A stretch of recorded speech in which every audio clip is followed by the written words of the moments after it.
I want you to imagine just for a second that you are standing in a massive, like perfectly quiet, brightly lit art gallery. Hmm.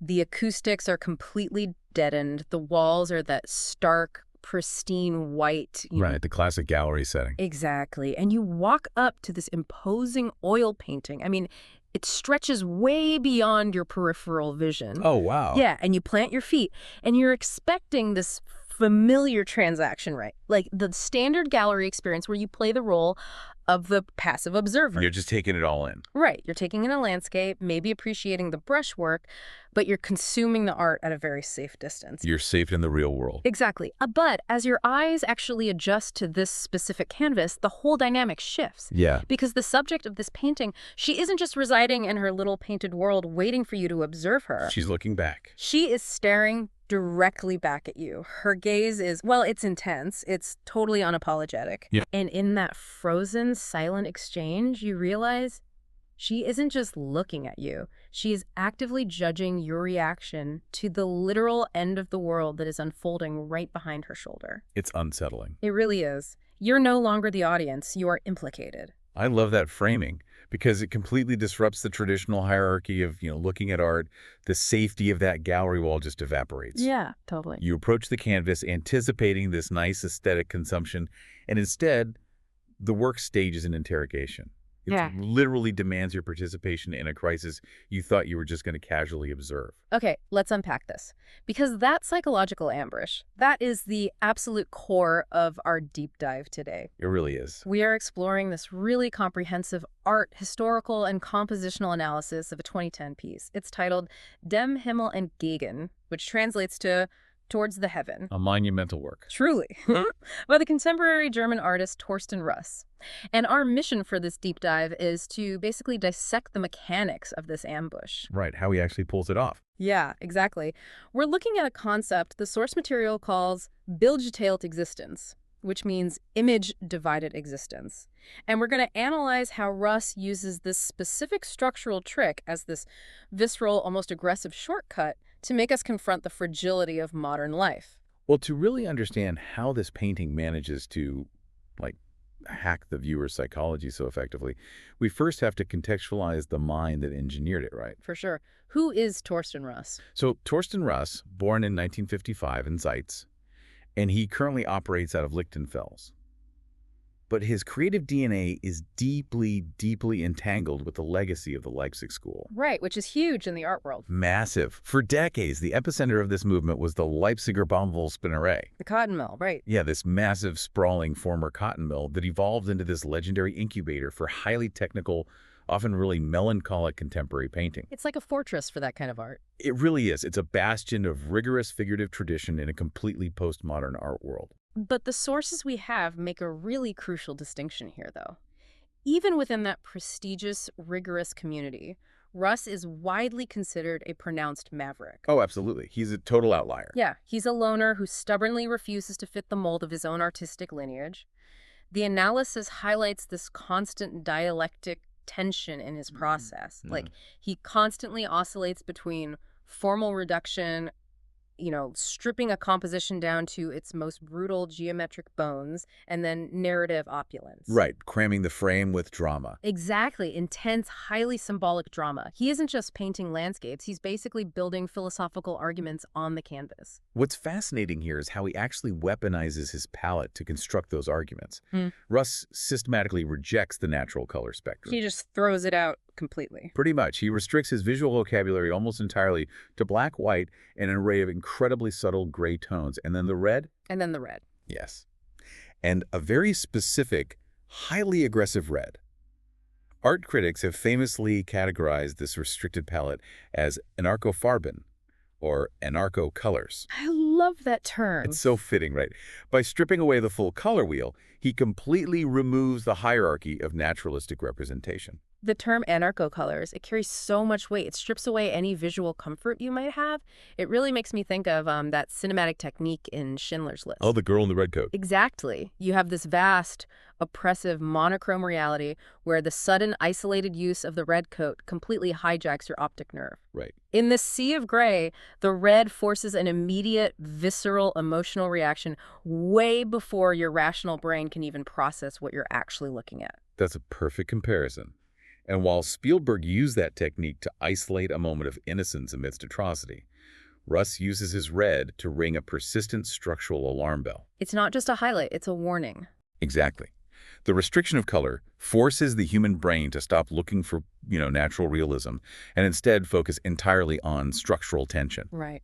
When Russ deploys red in these anarcho colors, it is never decorative. It's structural. It is a literal warning sign. And in 2010, the deployment of those colors in Dem Himmel entgegen marked a radical, defining pivot for his entire body of work. So let's transition into the actual mechanics of that specific canvas, because the sheer physical presence of this piece is essential to how the trap actually works on you. It's not a small piece. Not at all. We are talking about an oil painting that is 150 by 200 centimeters in a landscape format. So almost 5 by 6.5 feet. Yeah, it's large enough to completely dominate your physical space in the room. And it serves as the ultimate execution of this idea of bildgeteilt existence, this image-divided existence. Right. The painting literally and psychologically fractures its human figures into two entirely separate realms on the exact same canvas, assigning them completely different realities. And this fracturing, it represents a massive evolution in his portfolio. Because for years prior, Russ's signature was painting these tiny, isolated, almost anonymous figures that were just swallowed up by massive, oppressive geometric architecture. Right, there were these deep studies in isolation. Exactly. Hmm. But with this 2010 piece, he synthesizes that older, distant style with a brand new, highly confrontational foreground portrait. Mm-hmm. He forces these two opposing visual and narrative modes into one shared space. I find myself really struggling with the mechanics of that synthesis, though. I mean, if you deliberately jam two completely different visual vocabularies onto one canvas, two different realms, two different scales, how does that not just read to the viewer as a compositional failure? That's a really valid question. Like, doesn't a fractured canvas risk looking like two separate paintings just awkwardly stitched together? Wouldn't that ultimately alienate the viewer instead of engaging them? The risk of aesthetic failure is super high, for sure. But the analysis argues that the resulting cognitive dissonance is the very engine of the painting. Oh, interesting. So it's intentional friction. Exactly. The brain naturally seeks harmony and resolution when looking at art.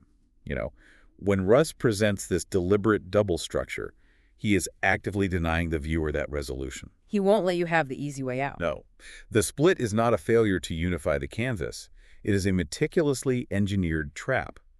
Your brain tries to reconcile the massive foreground portrait with the tiny, distinct background figures, and because it literally cannot, you are anchored in place. You get stuck trying to solve a puzzle that can't be solved. Right. You are forced to linger in the discomfort. The dissonance demands that you start asking existential questions about how these realities coexist, which you would never do if the scene was smoothly harmonized. That brings us to the first element of that trap, right? The first realm of the bildgeteilt existence. If we look at the foreground, dominating the entire bottom right quadrant of this massive canvas is the monumental portrait of a young woman. She is unavoidable. Completely unavoidable. She is rendered in those cool monochrome grays we talked about, but her wild, dark hair contains these incredibly subtle, reddish nuances. Tying back to the anarcho colors. Yeah, and those red tones act as a visual tether, linking her to the fiery sky in the background, even though physically she is completely detached from the geometric world behind her. And the technical execution of her face is critical to the psychological trap here. Russ abandons the harsh, almost graphic lines he uses in the background architecture. Right, the background is very sharp. Yeah, very sharp, very rigid. But instead, he renders her face with soft, highly nuanced, realistic modeling. She looks alive. She possesses a tactile, breathing reality that the rest of the canvas completely lacks. The source text actually designates her as the reception aesthetic anchor of the entire composition. Here's where it gets really interesting, because that means she is the actual mechanism that pulls the viewer out of their reality and into the painting's tension. Her gaze is the focal point. She is looking directly out of the canvas, straight into the physical space of the gallery. It's serious, it's probing, almost inquisitorial, you know? She's cross-examining you. Exactly. The boundary between the painted environment and the physical room you are standing in is completely shattered by that eye contact. And that disruption of the fourth wall is such a powerful psychological tool. I mean, in theater or cinema, when a character suddenly turns and addresses the audience, it strips away the comfort of the dark auditorium. You can't hide in the dark anymore. Exactly. You can no longer passively consume the narrative because the narrative has literally acknowledged your existence. Russ is doing this with paint. By fixing her gaze on the viewer, she pulls you into the image-divided existence. But what is really crucial, however, is what she's actively choosing not to look at. Right. She is entirely ignoring the apocalypse that is happening right behind her head. Yes, she doesn't care. The text refers to it as the monstrous world theater, and she just has her back to all of it. This is where the concept of complicity really comes into focus. Right. She isn't a victim of the chaos. She acts as a psychological mirror. By locking eyes with you, the viewer, she becomes a silent witness, observing how you react to the devastation behind her. She bridges the gap between the painted disaster and the real-world viewer, essentially asking, I see it, you see it, what is your response? And the tension is unbearable because she demands accountability from you. And to understand the weight of that accountability, we have to examine the second realm of the painting, the reality she is turning her back on. The background. Right. If we shift our focus to the middle ground, we encounter a stark contrast to this giant, realistic anchor.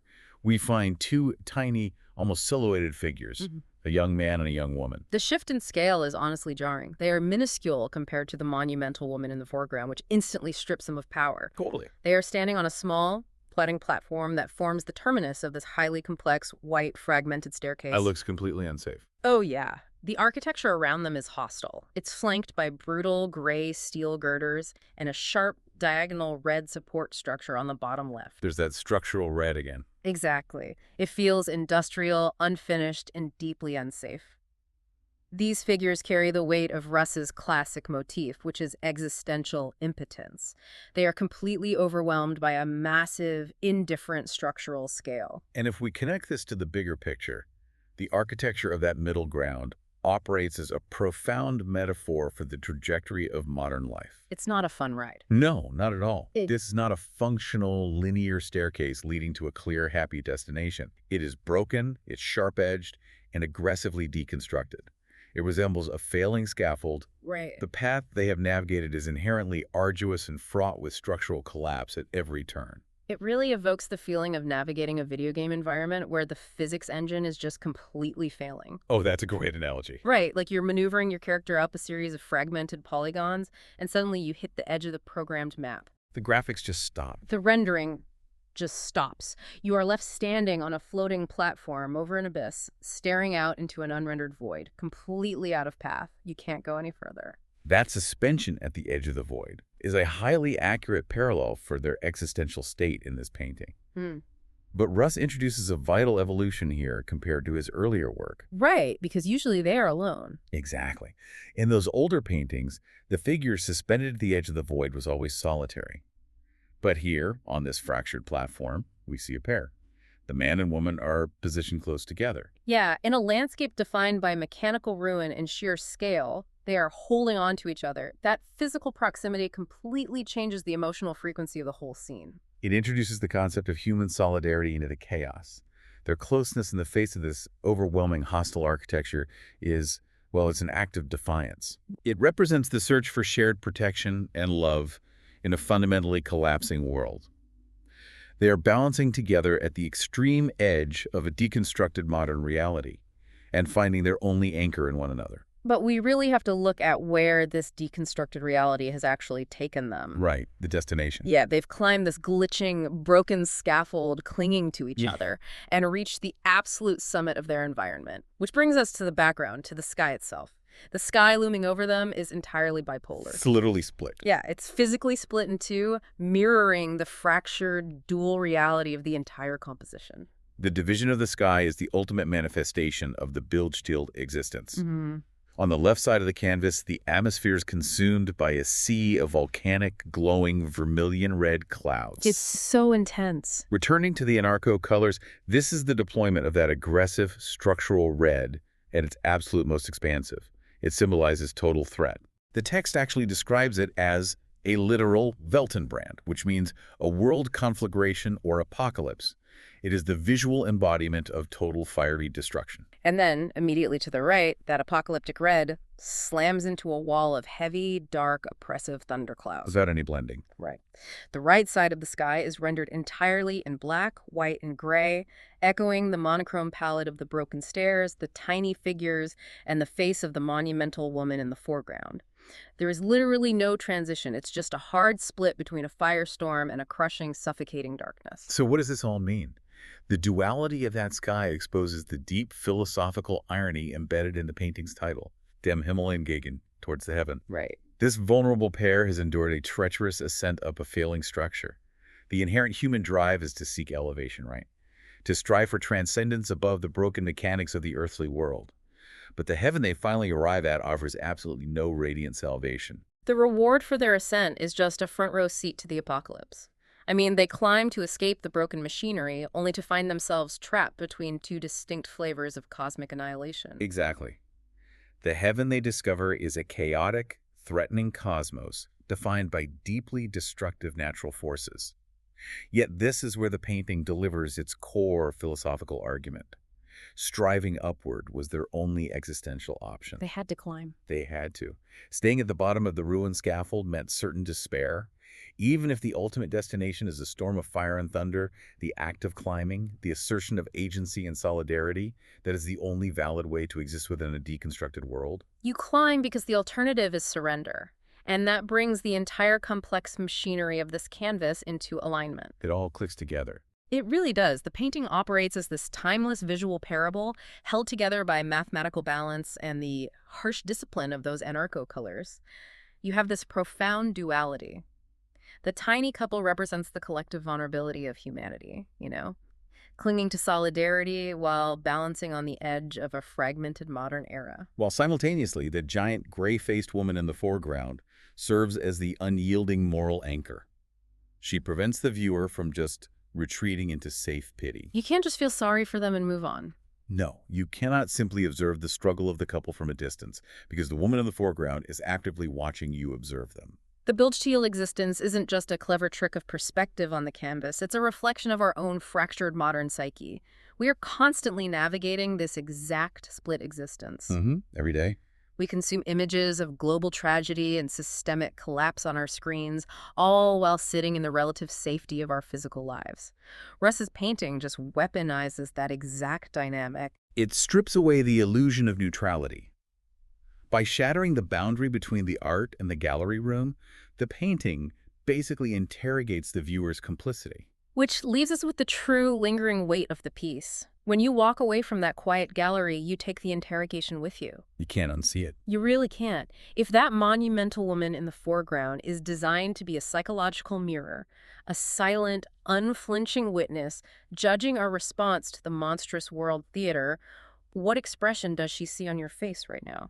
That's the real question. As you navigate the fragmented staircases and the metaphorical apocalypses of our own daily reality, are you merely a passive consumer watching the storm clouds gather? Or when the path breaks and the code glitches, are you an active participant reaching out in solidarity, ready to make the climb?